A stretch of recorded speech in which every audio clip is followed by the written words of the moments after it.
permission to come aboard. The Aquaman trailer finally emerged during Comic-Con, giving fans their most in-depth look at DC's Atlantis yet. Let's dive deep into who's who and what's what in the new trailer. The James Wan directed film covers Aquaman's origin. The trailer opens with how lighthouse keeper Tom Curry, played by Attack of the Clones' Temuera Morrison, and Queen Atlanna of Atlantis, played by Nicole Kidman, met and fell in love. Their half-human, half-Atlantean child, Arthur Curry, will serve as a bridge between the surface world and the underwater civilization of Atlantis.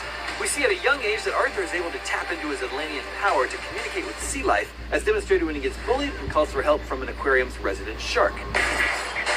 Between this and throwing Bruce Wayne up against a wall in Justice League, Arthur definitely doesn't like people making cracks about being able to talk to fish.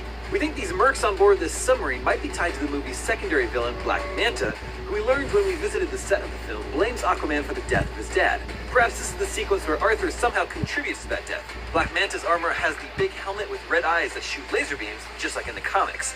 In the comics, he's a classic foe of Aquaman's who has also been a member of the Legion of Doom. It could be that Black Manta and his forces are secretly responsible for that tidal wave we see here. Maybe he orchestrated the whole thing with Orm in order to incite a war with the surface world and give Orm an excuse to attack. Here we see Amber Heard as Mera, who reprises her role from Justice League.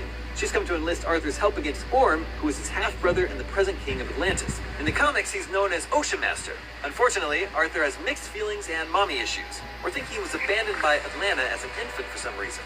It looks like it takes seeing Ocean Master attacking naval vessels and nearly killing himself and his dad to get him to agree to help Mera.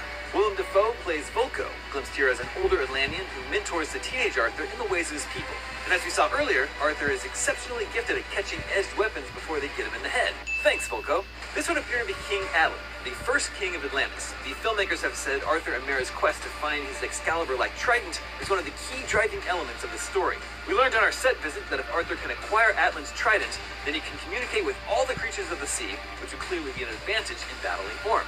The unreleased exclusive footage shown at Comic-Con revealed that this scene is set in an ancient Atlantean temple in the Sahara, now a desert wasteland where once there had been an ocean. Here they will unlock an ancient holographic message from King Atlan about the power of the trident. Here's our first good look at the underwater kingdom of Atlantis and all the various life inhabiting it. Why two amphibious people need a ship to take them to Atlantis isn't quite clear, but maybe it's too far away for even Atlanteans to reach without some assistance. Aquaman will explore the 7 kingdoms of Atlantis. One of those realms is led by the Fisherman King, who is played by Guardians of the Galaxy and Shazam's Jimon Hansu. That's the Fisherman Queen and Princess standing to his side. As we saw in Justice League, Aquaman wields a pendant that he borrowed from Mera, but in this trailer, Orm is wielding the trident. Arthur is challenging Orm's rule in an almost gladiator-like arena combat. It would appear that Arthur is successful, and then Orm is forced to find a new army to attack the surface world. James Wan is a horror buff, so it's easy to see why the story features the horrific creatures known as the Trench, which, come from a trench deep in the ocean. Later we see the forces of Atlantis and the Trench clashing, so we're guessing this is the end battle, where Arthur must lead the Atlantean army in battle against his brother Orm and the Trench creatures. That's everything we caught in the new trailer for Aquaman. She have a parachute! Redheads! You gotta love them! Hi there, thank you for watching, and for more DCU and also MCU, please subscribe. Thank you.